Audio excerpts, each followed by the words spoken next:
Bismillahirrahmanirrahim. Assalamualaikum warahmatullahi wabarakatuh.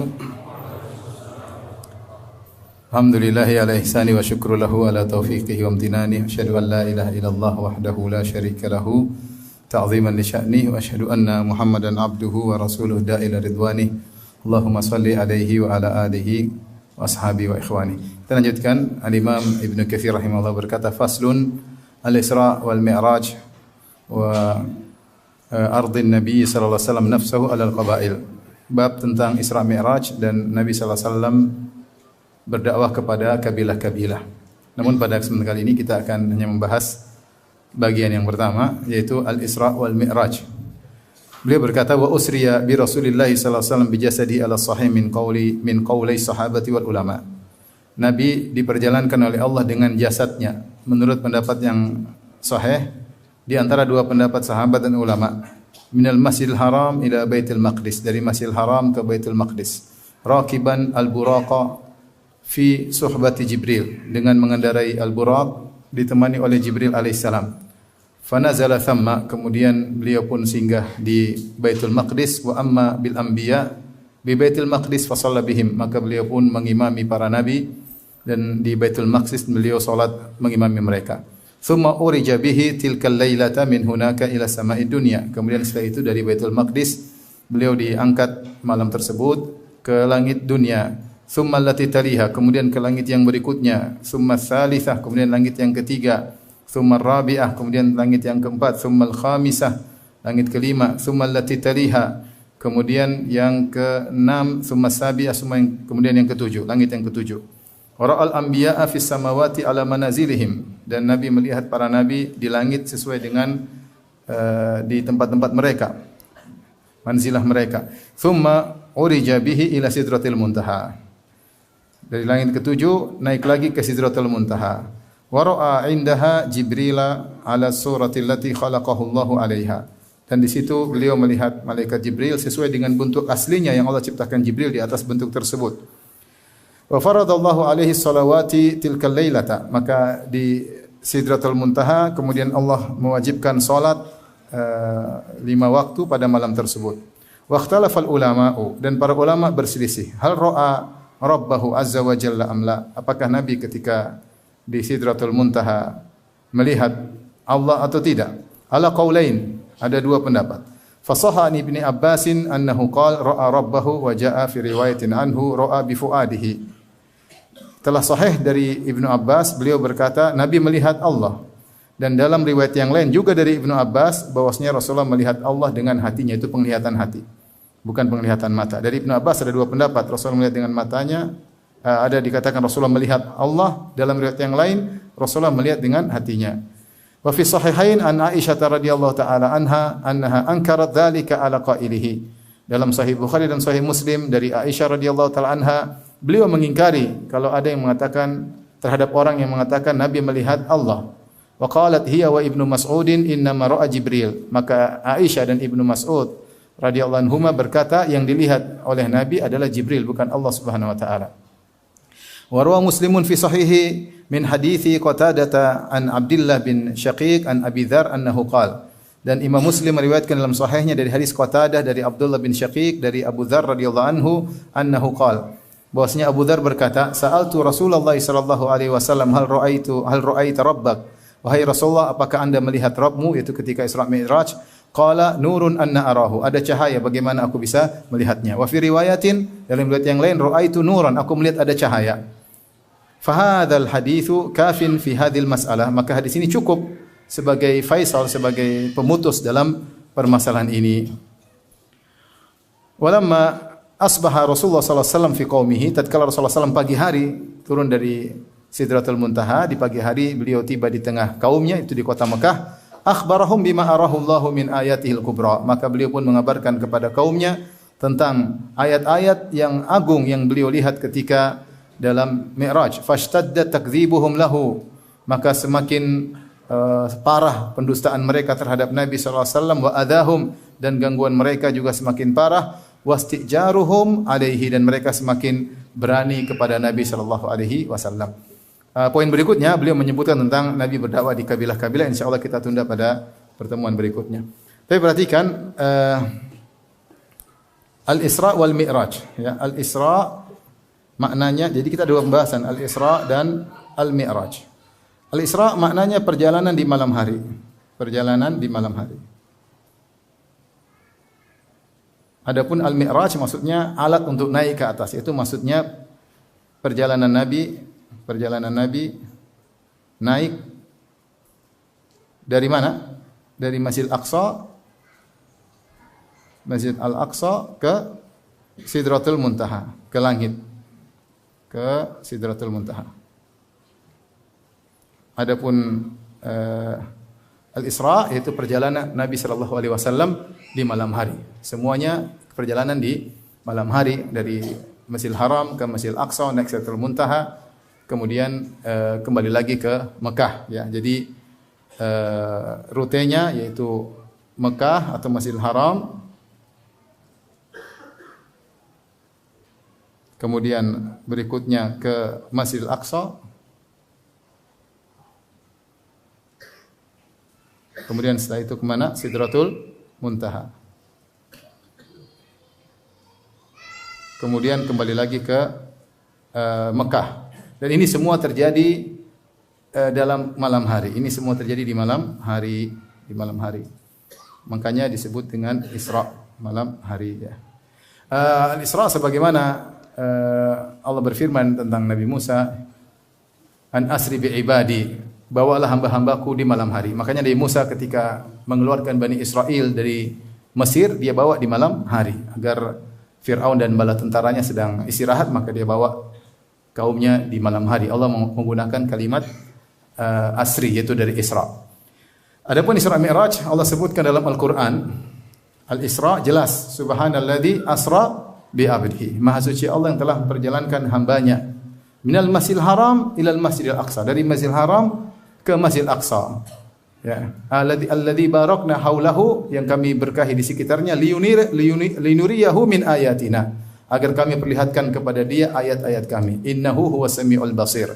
Sungguhnya Allah Maha mendengar, Maha melihat, Maha mendengar lagi Maha melihat. Jadi Al-Isra disebutkan dalam Al-Qur'an. Adapun Al-Mi'raj dalam Al-Qur'an datang namun tidak sharih. Ada ayat yang sangat menunjukkan tentang Mi'raj, yaitu dari Baitul Maqdis ke Sidratul Muntaha, itu firman Allah dalam surat An-Najm, wa laqad ra'ahu nazlatan ukhra 'inda Sidratil Muntaha. Sungguh Nabi Muhammad SAW telah melihat Jibril dalam kesempatan yang lain, itu dalam bentuk aslinya, 'inda Sidratil Muntaha, ketika Nabi sedang di Sidratul Muntaha. Nabi kapan di Sidratul Muntaha? Yaitu ketika Mi'raj.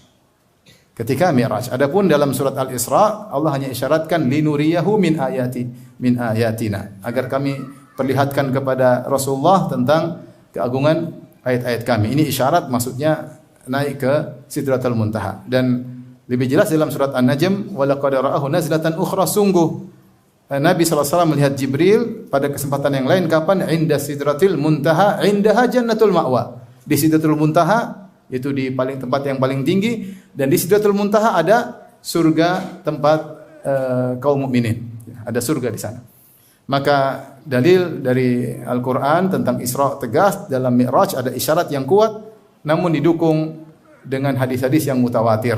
Jadi hadis-hadis tentang Isra Mi'raj, hadisnya mutawatir, puluhan sahabat yang meriwayatkan tentang hadis Isra dan Al-Mi'raj. Taib, di sini Al-Imam Ibnu Katsir menyebutkan beberapa permasalahan ya. Tapi sebelum kita menyebutkan permasalahan tersebut, kita akan bacakan lafal hadis Isra Mi'raj, salah satunya dalam Sahih Muslim, agar kita dapat gambaran yang jelas tentang hadis Al-Isra dan Al-Mi'raj. Taib, berkata Imam Muslim, bab Al-Isra bi Rasulillah sallallahu alaihi wasallam ila samawati wa fardhis salawat. Maksudnya perkataan dalam bab Sahih Muslim, itu perkataan Nawawi, bab tentang Isra, memperjalankan Rasulullah SAW ke langit dan pengwajiban salat 5 waktu. Kemudian beliau menyebutkan sanad Imam Muslim dari Thabit Al-Bunani dari Anas bin Malik, beliau berkata, anna Rasulullah SAW qala utitu bil buraq.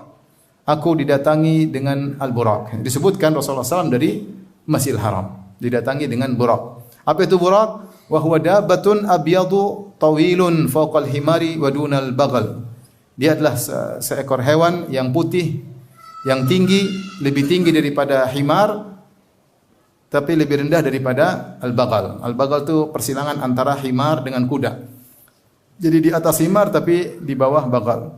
Yadha'u hafirahu 'inda muntaha tarfihi. Kalau dia sudah melangkah, maka langkah kakinya diletakkan sejauh matanya memandang. Ya. Jadi cepat karena namanya pandangan hewan juga jauh.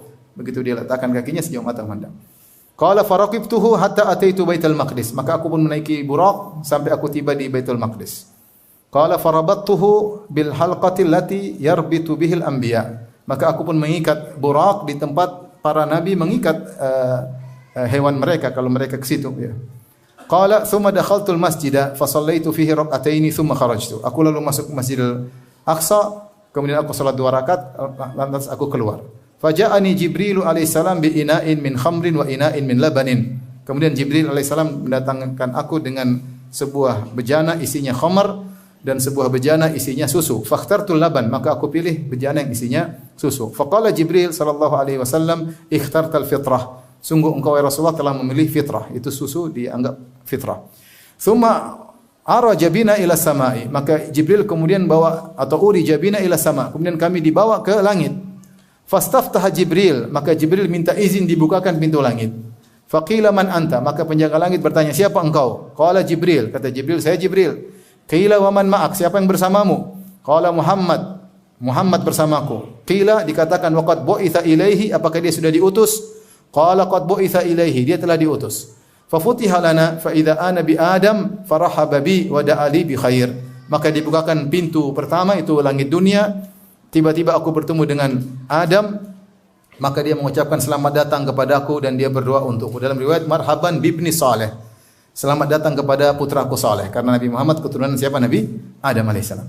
Thumma urija bina ila sama'i thaniyah. Kemudian kami pun naik ke langit kedua. Fastaftaha Jibril. Setiap naik langit Jibril minta dibukakan. Maka Jibril minta dibukakan. Maka dikatakan, siapa engkau? Jibril berkata, saya Jibril. Dikatakan, siapa yang bersamamu? Jibril berkata, Muhammad. Ditanyakan lagi, apakah dia telah diutus? Dia telah diutus. Maka dibukakan bagi kami, fa idza ana bibnai al-khalati Isa bin Maryam wa Yahya bin Zakaria. Tiba-tiba aku bertemu dengan 2 orang nabi yang merupakan saling sepupuan, yaitu Nabi Zakaria dan Nabi Isa alaihissalam. Ini pendapat yang mengatakan ibu Nabi Isa dan ibu Yahya adalah 2 wanita yang saling bersaudara. Makanya Yahya punya bibi namanya yaitu ibunya Nabi Isa. Kemudian Nabi Isa bibinya ibunya siapa ya? Yahya. Maka dikatakan 2 orang ini adalah ibnai al-khalah, saling sepupuan. Farahaba wa da'awali. Mereka berdua menyambutku dan kemudian da'awali bi khair. Kemudian mereka berdua mendoakan aku kebaikan.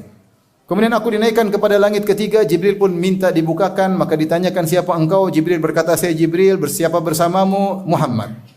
Maka diketanyakan apakah dia telah diutus? Kata Jibril sudah diutus. Maka dibukakan bagi kami pintu ketiga, fa idza ana bi Yusuf.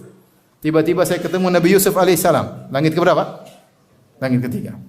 Fa idza huwa qad utiya syatral husni. Tiba-tiba saya lihat ternyata dia telah diberikan setengah keindahan, setengah ketampanan. Farahaba wa da'ali bi khair. Maka Nabi Yusuf pun menyambutku mengatakan marhaban bi akhi, selamat datang saudaraku, dan dia mendoakan kebaikan bagiku. Kemudian dinaikkanlah kami ke langit keempat. Jibril minta dibukakan pintu langit. Ditanyakan, setiap malaikat tanya penjaga pintu langit keempat, siapa engkau? Jibril. Siapa bersamamu? Muhammad. Apakah sudah diutus? Sudah. Jadi mereka sudah semua tahu tentang kabar Muhammad, tapi mereka tidak tahu sudah diutus atau belum. Ini dalil bahwasanya para malaikat tidak tahu ilmu gaib. Mereka tidak tahu ilmu. Kalau enggak dikasih tahu, mereka enggak tahu. Maka mereka bertanya, apakah sudah diutus? Kata Jibril, sudah. Maka dibukakanlah pintu langit keempat. Tiba-tiba fa idza ana bi Idris. Tiba-tiba ada Idris. Farahaba wa da'ali bi khair. Maka Idris pun mentarhibku, yaitu mengucapkan selamat datang, dan dia berkata marhaban bi akhi, selamat datang saudaraku. Jadi dalil bahwasanya Nabi Muhammad bukan keturunan Idris. Seandainya Nabi Muhammad keturunan Idris, maka Idris akan berkata marhaban bibni Saleh, selamat datang kepada putraku yang saleh. Kan ada pendapat mengatakan Nabi Idris sebelum Nabi Nuh. Nabi Nuh keturunan Nabi Idris. Ini pendapat diperselisihkan. Yang benar Nabi Nuh bukan keturunan Nabi Idris. Karena seandainya Nabi Nuh keturunan Nabi Idris akan berkata kepada siapa? Nabi Muhammad, selamat datang putraku yang saleh. Tapi dia mengatakan selamat datang saudaraku. Kemudian dia mendoakan kebaikan bagiku. Kemudian Allah berfirman, wa rafa'nahu makanan aliyya. Kami angkat Idris di tempat yang tinggi. Itu tafsirannya, diangkat di langit yang keempat. Kemudian kami dinaikkan ke langit yang kelima. Jibril minta dibukakan. Maka penjaga pintu langit kelima berkata, siapa engkau? Kata Jibril, saya Jibril. Siapa yang bersamamu? Muhammad. Apakah sudah diutus? Sudah. Maka dibukakan bagi kami.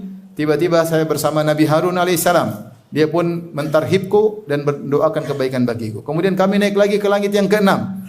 Maka Nabi Jibril minta dibukakan pintu langit keenam. Maka ditanyakan, siapa engkau? Jibril. Siapa bersamamu? Muhammad. Apakah sudah diutus? Sudah. Kemudian dibukakan bagi kami, faida ana bi Musa. Di langit ke-6 ada siapa? Nabi Musa alaihissalam. Farahaba wa da'ali bi khair. Maka dia pun mentarhibku dan mendoakan kebaikan bagiku. Kemudian kami naik ke langit ke-7. Jibril minta dibukakan pintu langit. Maka ditanya, siapa engkau? Saya Jibril. Siapa bersamamu? Muhammad. Sudah diutus? Sudah. Maka dibukakan bagi kami. Ternyata di sana ada Nabi Ibrahim alaihissalam. Musnidan dhahrahu ilal baitil ma'mur. Dia sambil sedang menyandarkan pundaknya di Al-Baitul Ma'mur. Ada yang mengatakan Baitul Ma'mur seperti Ka'bah di langit, itu namanya Baitul Ma'mur, tempat para malaikat beribadah. Wa idza huwa yadkhuluhu kulla yaumin 70,000 malakin la yauduna ilaihi. Dan setiap hari ada 70,000 malaikat yang masuk ke Baitul Ma'mur untuk beribadah. Kalau sudah keluar enggak bakalan balik lagi. Enggak bakalan balik lagi. Berarti setiap hari ada 70,000 malaikat baru yang ke situ. Karena kalau udah keluar enggak bakalan apa? Balik lagi. Tsumma dhahaba bi ila sidratil muntaha. Kemudian aku dinaikkan ke sidratul muntaha. Wa idza waraquha ka'adhanil fiyalah wa idza thamaruha kal qilal. Tiba-tiba terlihat daun-daunnya seperti telinga gajah, kemudian buah-buahnya seperti qilal, yaitu seperti bejana yang ada di seperti kullatain, itu bejana air yang ada di hajar ya. Qala falamma ghasyiyaha min amrillahi ma ghasyiyat taghayyarat. Ketika ada perkara Allah yang meliputi Sidratul Muntaha, maka berubahlah Sidratul Muntaha. Sidratul Muntaha berubah. Fama ahadun min khalqillahi yastati'u an yan'ataha min husniha. Maka tidak seorang pun yang mampu mensifatkan tentang indahnya Sidratul Muntaha ketika Allah berikan hiasan kepada Sidratul Muntaha. Fa'ahallahu ilayya ma auha. Maka Allah wahyukan kepadaku apa yang Allah wahyukan. Fa farada alayya 50 salatan. Allah wajibkan bagiku salat 50 waktu fi kulli yaumin wa lailah, setiap hari dan semalam. Fa nazaltu ila Musa, aku pun turun ke Nabi Musa. Langit ke berapa? Langit ke-6. Maka Musa berkata, apa yang diwajibkan Rabbmu kepada umatmu? Aku berkata 50 salat dalam sehari semalam. Nabi Musa berkata, irji ila rabbik fas'alhu takhfif. Baliklah kepada Rabbmu dan minta keringanan. Fa inna ummataka la yutiquna dzalik. Umatmu tidak bakalan mampu salat 50 waktu sehari semalam. Fa inni qad balautu bani Israil wa khabartuhum. Sungguh aku telah menguji Bani Israel dan saya tahu tentang bagaimana mereka. Mereka tidak mampu.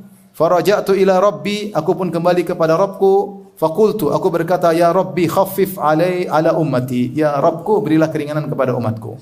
Fahatta anni khamsan, Allah turunkan 5, jadi 45. Aku pun kembali kepada Musa. Aku lapor, wahai Musa, sudah korting 5. Masih 45. Kata Nabi Musa, umatmu tidak mampu. Kembalilah kepada Rabbmu, minta keringanan. Kata Nabi Muhammad SAW, falam azal arji' baina Rabbi tabaraka wa ta'ala wa baina Musa. Maka aku bolak-balik antara Rabbku dengan Musa.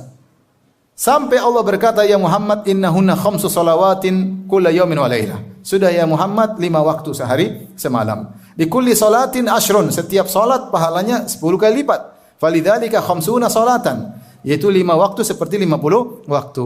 Wa man hamma bihasanatin falam ya'malha kutibat lahu hasanah. Siapa yang berniat melakukan kebaikan namun dia tidak mengamalkannya, maka bagi dia kebaikan. Fa in amilaha kutibat lahu asyran. Jika dia mengerjakannya maka 10 kali lipat. Wa man hamma bi sayyi'atin falam ya'malha lam tuktab syai'an. Siapa yang berniat untuk melakukan keburukan namun dia tidak melakukannya, tidak dicatat apa-apa. Fa in amilaha kutibat sayyi'atan wahidah. Kalau dia amalkan keburukan tersebut, dicatat satu keburukan. Qala fa nazaltu hatta tahaitu ila Musa. Aku pun turun sampai aku temu dengan Musa sallallahu alaihi wasallam. Fa akhbartuhu, aku kabarkan kepada Musa. Fa qala irji ila rabbik. Kembali lagi, mintalah keringanan. Maka Rasulullah SAW berkata, qad raja'tu ila rabbi hatta stahyaitu minhu. Saya sudah bolak-balik ke Tuhanku, saya malu wahai Musa. Sudah 5, sudah selesai. Ini di antara hadis yang sahih dari sekian puluhan hadis tentang Al-Isra wal Mi'raj. Tapi di sini yang pertama kita bahas tentang Al-Isra wal Mi'raj. Al-Imam Ibnu Katsir berkata bahwasanya Nabi Muhammad naik Al-Buraq, itu hewan tertentu ya. Disebutkan sebagian para nabi juga naik Buraq, ada yang mengatakan Nabi Ibrahim alaihissalam ketika menjenguk Ismail juga naik Buraq ya. Kemudian Al-Imam Ibnu Katsir rahimahullah menyebutkan tentang khilaf. Yang pertama terkait dengan apakah Nabi melihat Allah atau tidak. Sebagian sahabat mengingkari seperti Aisyah dan Ibnu Mas'ud mengatakan siapa yang mengatakan Muhammad melihat Rabbnya maka dia telah berdusta. Diriwayatkan Ibnu Abbas mengatakan Nabi melihat Rabbnya. Ternyata Ibnu Abbas ada dua riwayat, Nabi melihat Rabbnya tak begitu secara mutlak, ada riwayat yang lain Nabi melihat dengan hatinya. Sehingga riwayat yang mutlak dibawa kepada riwayat yang muqayyad. Berarti pendapat Ibnu Abbas itu Nabi melihat Allah tapi dengan apa? Hatinya, bukan melihat dengan mata.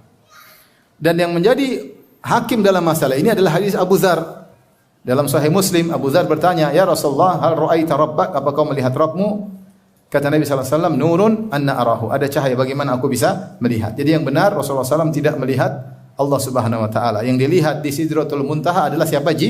Jibril alaihissalam. Wa laqad ra'ahu nazlatan ukhra inda Sidratul Muntaha. Sungguhnya Muhammad telah melihat Jibril pada kesempatan yang lain. Rasulullah melihat Jibril dua kali. Pertama ketika setelah turun dari Gua Hira, kemudian Nabi naik lagi di kesempatan yang lain, tiba-tiba Jibril menggantung antara langit dan bumi di atas kursi, kemudian dia buka sayapnya, ternyata ada 600 sayap, setiap sayap dibuka menutup cakrawala. Itu pertama kali Nabi melihat bentuk Jibril yang aslinya. Setelah itu Nabi tidak pernah lihat lagi bentuk Jibril yang aslinya. Jibril menjelma, terkadang menjadi Dihya al-Kalbi, terkadang menjadi Arab Badui, dan dia menjelma jadi manusia. Kapan Nabi lihat lagi? Ketika Al-Isra wal Mi'raj, yaitu ketika Sidratul Muntaha. Jadi yang dilihat oleh Nabi bukan Allah tapi Jibril. Kemudian dalam hadis yang lain dalam Sahih Muslim Rasulullah SAW berkata, "Ta'allamu annakum lan taraw rabbakum hatta tamutu." Ketahuilah kalian tidak akan bisa melihat Rabb kalian sampai kalian meninggal dunia. Jadi ketika kita masih hidup, Allah tidak menyiapkan bagi mata kita untuk bisa melihat Allah Subhanahu wa taala. Jangankan melihat Allah, banyak hal yang tidak bisa dilihat. Jin tidak kita bisa lihat, malaikat kita tidak bisa lihat, makhluk yang sangat kecil tidak bisa kita lihat. Suatu yang terlalu terang, matahari kita nggak bisa lihat. Suatu yang gelap kita tidak bisa lihat, mata kita terbatas. Namun kalau seorang meninggal, ya, fabasarukal yauma hadid, maka pada ketika meninggal seorang matanya menjadi tajam. Apalagi dibangkitkan, maka disiapkan mata yang lain, fisik yang lain, jasad yang lain. Yang dimana jasad tersebut ketika dijemur di bawah terik matahari di padang mahsyar ribuan tahun kuat, padahal materinya sangat dekat. Di jasad itulah seorang bisa melihat malaikat, bisa lihat iblis, bisa lihat jin. Dan kalau seorang masuk surga, maka dia akan bisa melihat siapa? Allah Subhanahu wa taala. Adapun sekarang fisik kita, ya, indera kita tidak dipersiapkan untuk melihat hal yang menakjubkan tersebut. Makanya dia mengatakan, ketahuilah kalian tidak akan bisa melihat Allah sampai kalian mati. Hanya Nabi Musa alaihissalam ketika hendak melihat Allah tidak mampu. Ketika falamma tajalla rabbuhu lil jabali ja'alahu dakka. Ketika Allah mulai menampakkan dirinya di gunung, maka gunung pun hancur. Ya, fa kharra Musa sa'iqa. Musa pun jatuh pingsan. Ini pembahasan yang dibahas oleh Ibnu Katsir rahimahullahu taala.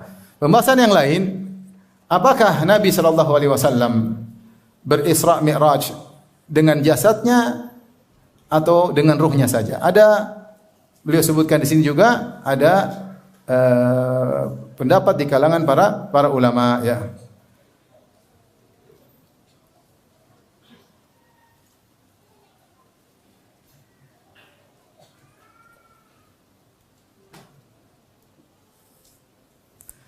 Yang benar bahwasanya Rasulullah SAW ketika berisra dan bermi'raj adalah dengan jasadnya. Berdasarkan zahir dari firman Allah Subhanahu wa taala, Subhanalladzi asra bi abdihi.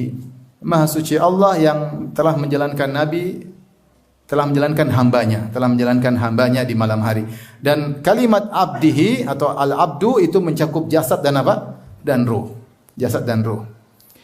Kalau ruh yang hanya diperjalankan, maka orang Quraisy tidak akan mendustakan Muhammad sallallahu alaihi wasallam. Karena ruh silakan ya. Tetapi yang menjadikan aneh dan itu merupakan mukjizat bagi Nabi sallallahu alaihi wasallam adalah ketika beliau berisra mi'raj dengan ruh dan jasad. Makanya ketika Nabi sallallahu alaihi wasallam pulang dari Isra Mi'raj di pagi hari, dia ketemu dengan Abu Jahal. Kemudian dia cerita, "Wahai Abu Jahal, saya tadi begini. Abu Jahal bilang, "Tunggu. Saya mau panggil orang. Kau jangan rubah omonganmu ya." Maksudnya Abu Jahal ingin mempermalukan siapa? Nabi. Nanti saya kumpul orang, kau bilang enggak lagi, repot. Kata Abu Jahal, "Jangan rubah omonganmu." Kata Nabi, "Siap." Dipanggillah orang-orang semua. Coba dengar nih Muhammad bilang apa ini? Maka Rasulullah mengatakan, "Saya baru berjalan, diperjalankan oleh Allah dari Masjidil Haram ke Masjidil Aqsa." Dan ini suatu hal yang menakjubkan bagi orang di zaman tersebut. Karena mereka tahu perjalanan dari Masjidil Haram Masjidil Aqsa itu sebulan perjalanan, ya, karena lebih dari 1000 kilo. Sebulan perjalanan. Bolak-balik berarti dua bulan. Bagaimana Muhammad mengatakan tidak sampai 1 malam penuh dia sudah pergi Masjidil Aqsa dan balik? Maka ketika Rasulullah bercerita dengan demikian, beritanya sangat dahsyat ketika itu. Bayangkan ketika zaman itu belum ditemukan motor. Kemudian bagaimana bisa kalau zaman sekarang orang bicara ya mungkin tinggal berangkat sejam balik sejam. Tapi zaman itu ya orang tidak terbayangkan sama sekali. Kata mereka enggak mungkin. Sampai akhirnya orang-orang Quraisy ada yang meletakkan tangannya di kepala, "Ya ilah," katanya. Ada yang mereka apa ini? Sampai sebagian orang lemahnya imannya lemah murtad ketika itu. Karena suatu hal yang sangat menakjubkan, enggak logis. Kemudian ada yang iseng bertanya, "Muhammad, kau ke Baitul Maqdis. Coba sebutkan ciri-ciri Baitul Maqdis." Ya Rasulullah ke sana bukan sedang selfie-selfian ya. Mana tahu Baitul Maqdis pintunya berapa, kemudian ada apa di situ. Dia datang cuma sholat. Dia tidak sempat selfie-selfian ya. Maka subhanallah Allah tampakkan Baitul Maqdis di depan Nabi. Maka Nabi cerita, Baitul Maqdis itu begini. Setiap ditanya dia jawab, Baitul Maqdis begini. Maka orang kafir terus mengatakan, adapun yang ini benar. Kalau ini dia jujur. Yang tadi lain semua dusta. Yang ini jujur ya. Tapi jadi yang benar Rasulullah SAW berisra dan mi'raj dengan jasadnya. Adapun pendapat yang mengatakan isra mi'raj dengan ruh, maka ini pendapat yang tidak benar. Diriwayatkan dari Aisyah dan Muawiyah, namun sanadnya tidak sahih. Sanadnya tidak sahih. Adapun yang mengatakan Rasulullah bermi'raj atau berisra mi'raj dengan dalam kondisi tidur, maka ini adalah pendapat Jahmiyah. Disebutkan oleh Imam Ahmad ini pendapat Jahmiyah. Karena Jahmiyah menolak konten dari isra mi'raj.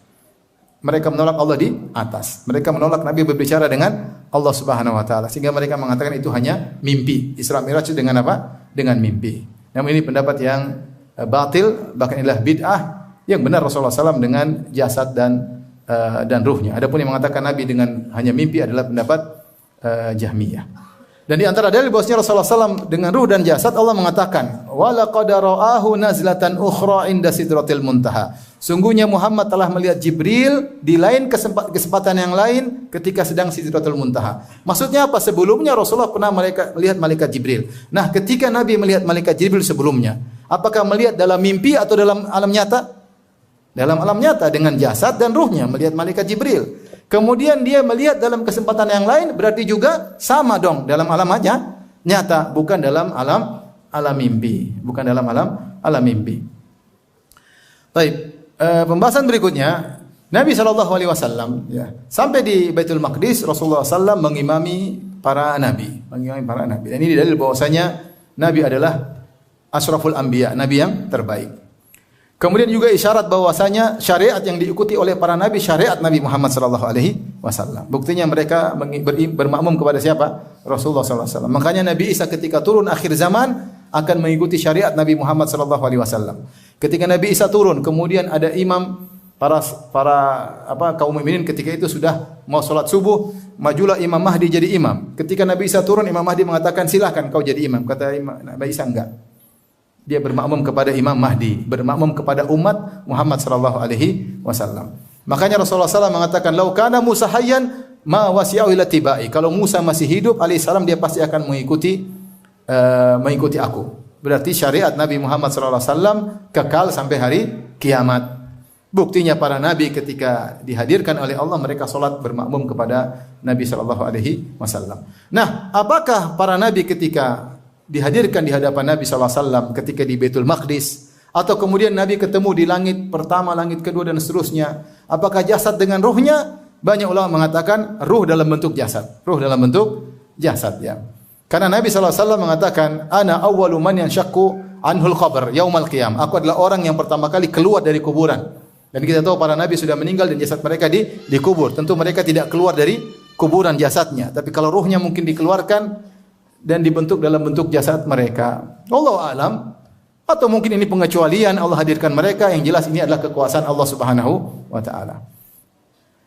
Taib, sebagian orang-orang zaman sekarang menolak Isra Mi'raj. Kata mereka secara sains enggak mungkin Isra Mi'raj. Karena langit luar biasa. Langit luar biasa. Siapa yang bisa menembus atmosfer? Mungkin terbakar. Ya. Bagaimana Muhammad naik ke langit apa? Ketujuh. Ini juga namanya mukjizat, Mas. Kalau begitu berarti bukan apa? Mukjizat. Sama Nabi Isa lahir tidak pakai bapak, itu jenenge mukjizat. Sama Nabi Ibrahim dibakar enggak terbakar, namanya mukjizat. Ini namanya mukjizat, ya makanya aneh. Kalau enggak aneh bukan mukjizat. Ya, makanya Abu Jahal kafir kayak ente bilang. Baik, kemudian tahukah berapa jauh Nabi menempuh? Langit ada 7 lapis dan setiap lapis tebalnya berapa tahun perjalanan? 50 ribu tahun? Berapa tahun perjalanan? Ya. Jauh sekali ya.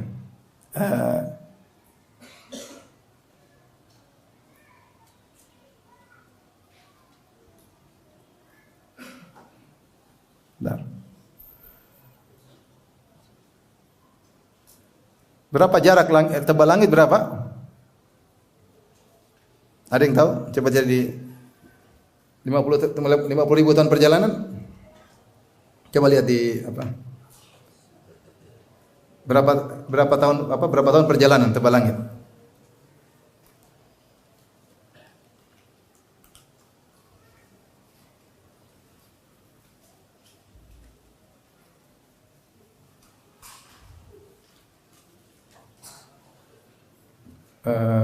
Setiap langit 500 tahun. Mohon maaf, 500 tahun apa perjalanan. Setiap langit 500 tebalnya 500 perjalanan ya. 500 tahun perjalanan. Berarti tebal, sangat tebal sekali. Apakah perjalanan kuda berlari? Intinya 500 tahun itu waktu yang sangat lama. Kalau kita larikan kuda selama 500 tahun kira-kira berapa kilo? Siapa yang mau hitung ya? 500 tahun perjalanan kuda tidak berhenti. Apakah ini maksudnya jarak yang benar atau perkiraan? Intinya Allah menggambarkan bahwasanya riwayat menggambarkan langit sangat tebal. Kemudian antara langit dengan langit ada khilaf di kalangan para ulama. Apakah langit mutalasiqah atau mutawasilah? Apakah langit saling nempel ataukah ada jarak di antara langit tersebut? Sebagian riwayat menunjukkan antara langit dengan langit pun ada jarak. Jadi langit 500 tahun perjalanan, kemudian jaraknya 500 tahun perjalanan, kemudian langit berikutnya 500 tahun perjalanan, jaraknya lagi. Alam semesta ini cukup apa? Luas, sangat luas. Dan itu Nabi tempuh seluruhnya. Sampai ke langit ke-7, sampai Sidratul Muntaha. Ya, Sidratul Muntaha. Ada yang mengatakan Sidratul Muntaha adalah puncak dari segalanya. Muntaha artinya puncak dari segalanya. Kemudian ketika Nabi naik, Nabi bertemu dengan para anbiya. Di langit pertama Nabi Adam alaihissalam. Langit kedua ketemu dengan siapa? Nabi Isa dan Nabi Yahya. Kemudian langit ketiga Nabi Yusuf alaihissalam. Dan Rasulullah mengatakan Nabi Yusuf diberikan setengah ketampanan. Ada pendapat mengatakan seluruh ketampanan setengahnya buat Nabi Yusuf, sisanya buat kita-kita ya. Entah 1/1 triliun, entah ada khilaf tentang mana, tapi di antara makna setengah ketampanan buat Nabi Yusuf alaihissalam. Kemudian Nabi naik sampai Nabi bertemu dengan Allah tanpa perantara. Di sini ada masalah akidah yang termaktub dalam kisah Isra Mi'raj. Pertama adalah Allah di atas, kedua Allah berbicara dengan Nabi Muhammad sallallahu alaihi wasallam.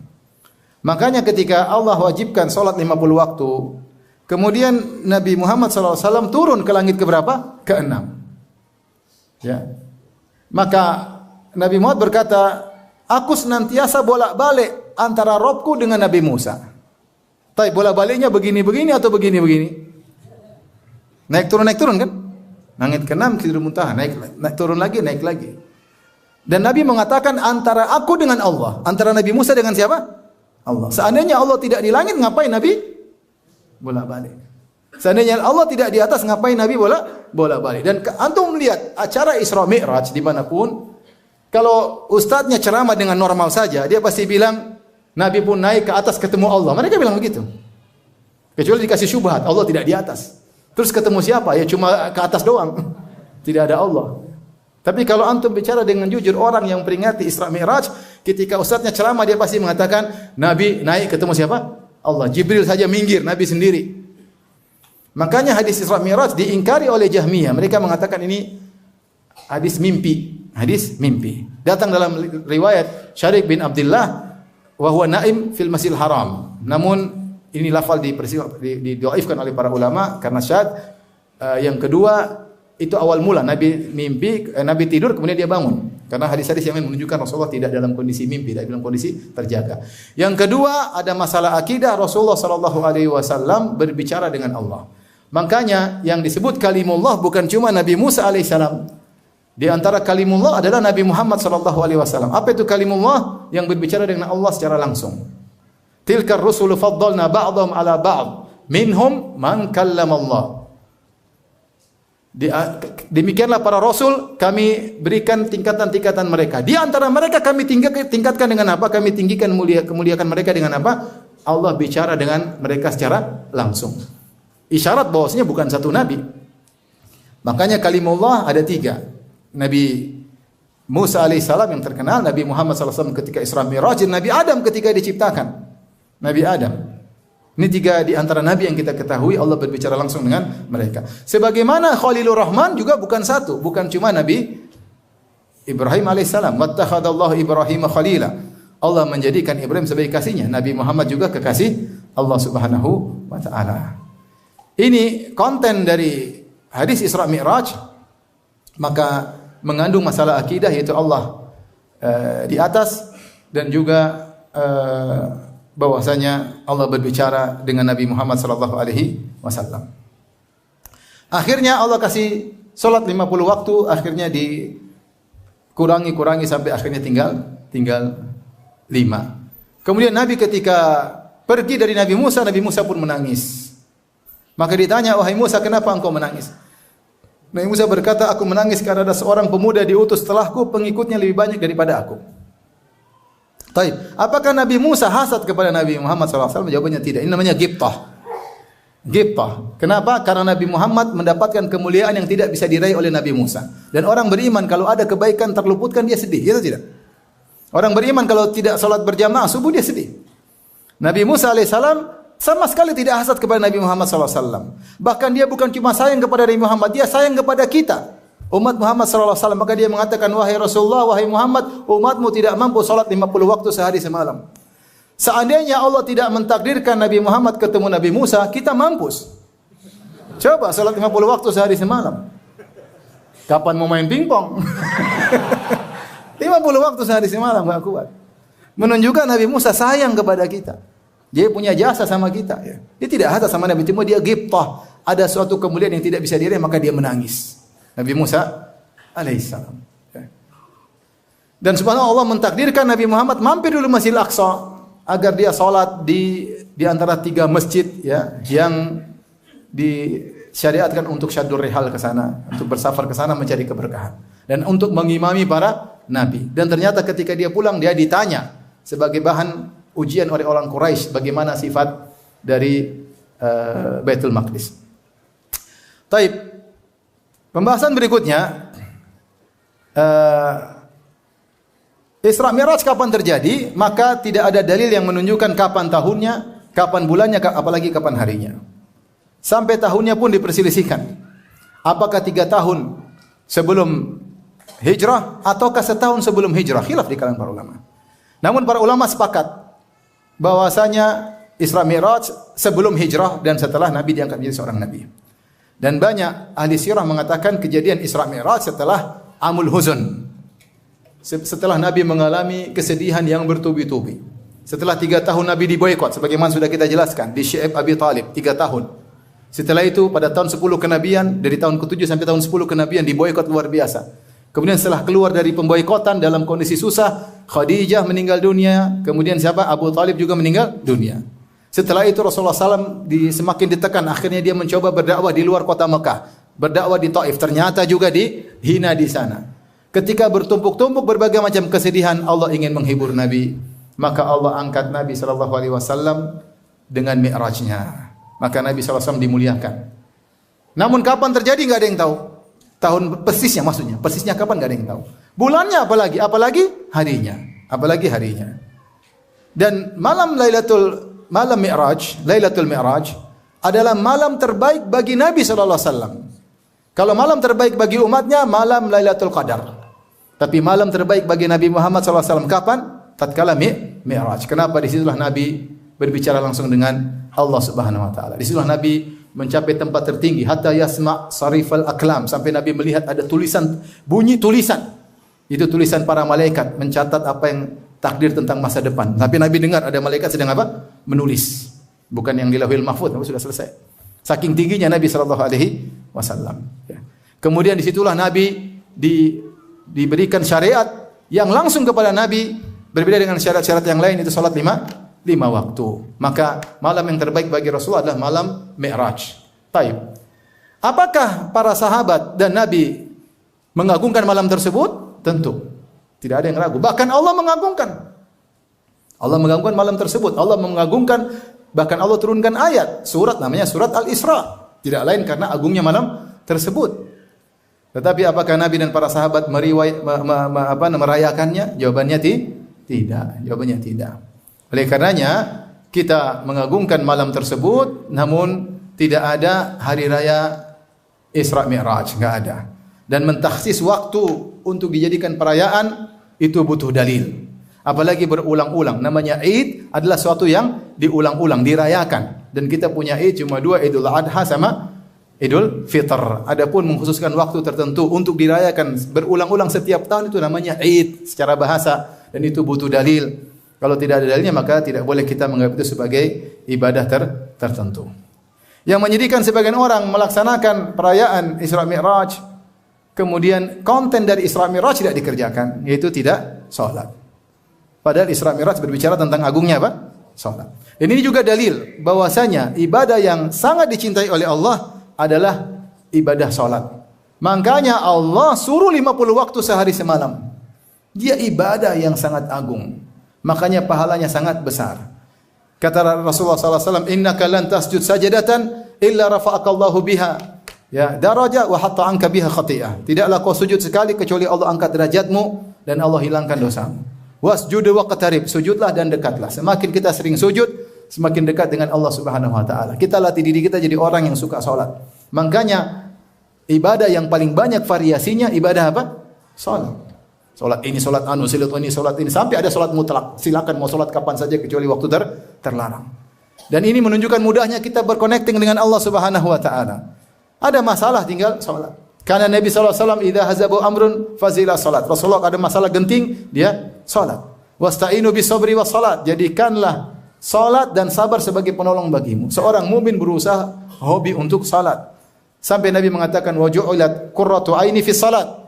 Allah menjadikan kebahagiaanku pada salat. Rasulullah berkata kepada Bilal, "Ya Bilal arhina bis salat." Wahai Bilal, istirahatkanlah kami dengan apa? Salat. Kami ingin melepaskan kepenatan dunia ini dengan salat. Maka seorang berusaha dalam salatnya bukan menjadikan salat beban yang mau dia buang. Bukan. Tapi salat adalah pelipur laranya, penghibur hatinya, dia nyaman dalam salat, dia menikmati salatnya. Kalau dia sampai derajat itu maka anugerah luar biasa dari Allah Subhanahu wa taala. Tapi demikian saja kajian kita. Subhanakallah bihamdik asyhadu an